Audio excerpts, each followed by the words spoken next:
中国的金融系统又要迎来一个大麻烦了。大家知道吗？中国的老赖人数已经突破830万，这个数字比疫情前足足翻了1倍。要知道，2019年的时候，老赖才500多万人，这3年暴增了300多万，平均每天新增3000多个老赖。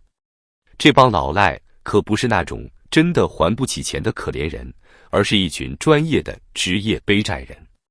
他们利用各种漏洞从银行套取贷款，然后直接消失不见，根本就没打算还钱。更可怕的是，这已经形成了一条完整的黑色产业链。我给大家算一笔账，一般的职业背债人从银行骗到500万的贷款，自己能拿走150万到200万。那么830万老赖，每人平均套取500万，这就是4.15万亿的坏账。要知道，中国所有商业银行2023年的利润总额才2.7万亿，这么大一个黑洞，最后还不是得让纳税人来填？最近在抖音、小红书上，到手300，白户可做，一手大量村民这些暗语满天飞，这些都是在招募职业背债人的广告。更让人唏嘘的是，现在的年轻人甚至把当老赖当成了一条财富自由的康庄大道。看看中国现在的情况，青年失业率高达 46.5%， 房价暴跌，股市崩盘，谁不想找条出路？但真正吓人的还在后面。近5年来，中国未偿还的信用卡欠款已经突破 7.2 万亿，增长了整整 50%， 再加上支付宝、微信这些互联网平台放出去的贷款，保守估计全社会个人信贷规模已经超过15万亿。我给大家算个更简单的数，中国现在大约3亿户家庭，平均每户背负50万债务。但问题是，在经济下行的当下，老百姓的收入在萎缩，房子又卖不出去，这些债务要怎么还？这不就是一个定时炸弹吗？有意思的是，银行系统对此却显得异常淡定。某股份制银行的内部人士透露，他们现在的策略是睁一只眼闭一只眼，因为一旦严查，不光要暴露大量坏账，连银行内部参与其中分赃的人也会被揪出来。这不禁让人想起2008年美国次贷危机之前的情形，所有人都知道问题存在，但都在祈祷这颗炸弹不要在自己手上引爆。要我说啊，这就是一场没有硝烟的金融战争。一边是想方设法要多捞一笔的职业背债人，一边是明知有问题却不作为的银行系统。最后受伤的还不是我们这些老实巴交的储户。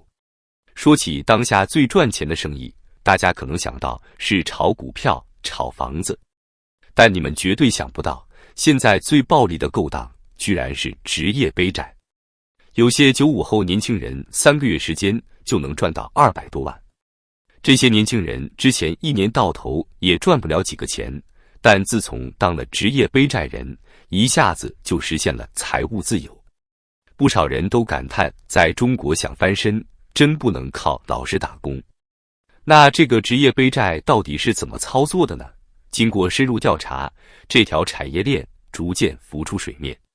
整个链条上有5个关键角色：背债人、背债中介、房产中介、银行内鬼和开发商。这里面的水很深。先说背债人，一般都是年轻人，20多岁的最多。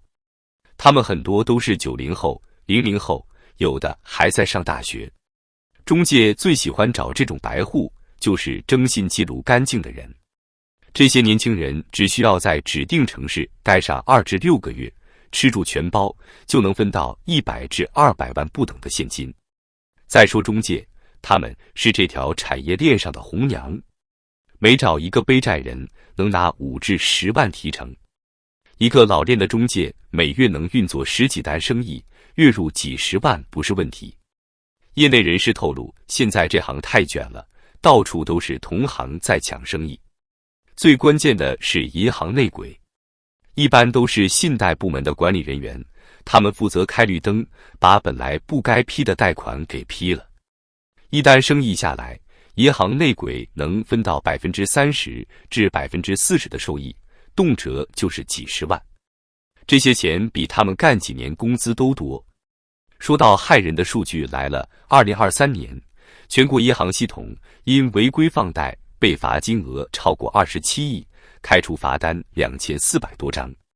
但这只是冰山一角，被抓到的永远是少数。我估计真实的违规放贷规模至少在万亿级别。整个操作流程是这样的：中介先找到白户，然后带他去2、3线城市看房，一般选择滞销的新房，标价500万左右。中介帮忙垫付150万首付，剩下的350万用按揭贷款。等房本一到手，立马再去各大银行做2押贷款，信用贷、装修贷、经营贷，能贷多少贷多少。最后这套房子能背上900多万的债，而且都是真实的银行贷款。这900万怎么分呢？背债人拿200万，中介拿200万，银行内鬼拿300万，剩下的钱用来打点各方关系。而这套房子的真实价值可能就300万不到，银行的损失至少600万。更可怕的是，这种背债已经从个案变成了一种产业。我在小红书上随便搜了一下急需用钱资金困难，立马跳出几百个背债中介的广告。他们把这说的跟网购一样简单，一次性解决你的资金困难，无需还款，无风险。这不仅仅是一个金融问题，更是一个社会问题。它暴露出我们这一代年轻人的价值观扭曲，不求奋斗，只想一夜暴富。但谁又能说这完全是年轻人的错？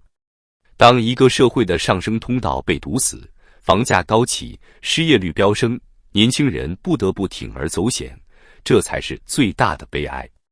现在的职业背债人普遍抱着一种心态，反正银行那么有钱，骗他们一点也不会死。但这些人根本没想过，这种行为带来的社会后果有多严重。我给大家举个最新的案例。去年12月，上海警方破获了一起涉案金额6000万的房贷诈骗案，抓了34个嫌疑人。但你们猜怎么着？这些人被抓了，钱却一分都没追回来。那些钱早就被他们转移到境外，或者换成黄金、奢侈品藏起来了。最后这6000万的窟窿还得银行来填。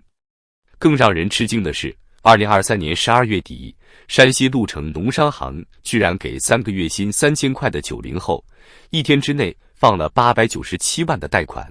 这些90后连房子的地址在哪都不知道，就拿到了这么多钱。这说明什么？说明银行内部的腐败已经到了肆无忌惮的地步。统计数据显示，2024年以来，已经有超过50家银行因违规放贷被处罚。最严重的是象山农村信用社，11个信贷员违规放贷4.25亿，结果全部被开除，终身禁止从事银行业。但这就像是大海里的一滴水，根本解决不了问题。有专家估算，目前中国的房地产相关不良贷款率已经超过30%。如果再加上这些职业背债人制造的坏账，实际的不良率可能高达50%。这是什么概念？意味着银行每放出去2块钱，就有1块钱收不回来。更糟糕的是，这些职业背债人拿到钱后会怎么样？发现他们的结局大致分3种。40%的人在3年内把钱挥霍一空，最后还是得去打工。35%的人把钱投资理财或做生意，结果亏得更惨。25%的人选择离开中国，带着钱到东南亚过资本家生活。这意味着什么？意味着这些钱永远都收不回来了。现在银行的做法是把这些坏账打包，用理财产品的方式卖给老百姓。你以为你买的是稳健型理财，其实买的是一堆烂账。最近监管部门终于坐不住了，金融监管总局放话说要严打职业背债，提高双罚力度。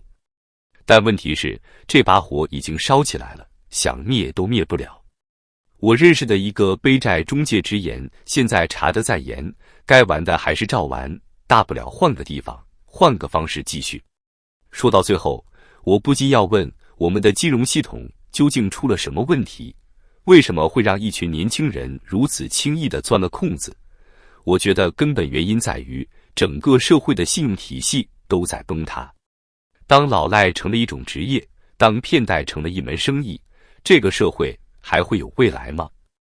最后给大家爆个猛料，据可靠消息，现在不少地方银行已经开始悄悄冻结储户存款，美其名曰维护金融稳定。这不禁让人想起河南村镇银行暴雷的场景。那么问题来了，下一个暴雷的会是谁？中国人的存款还安全吗？让我们拭目以待吧。这场金融危机的序幕可能才刚刚拉开。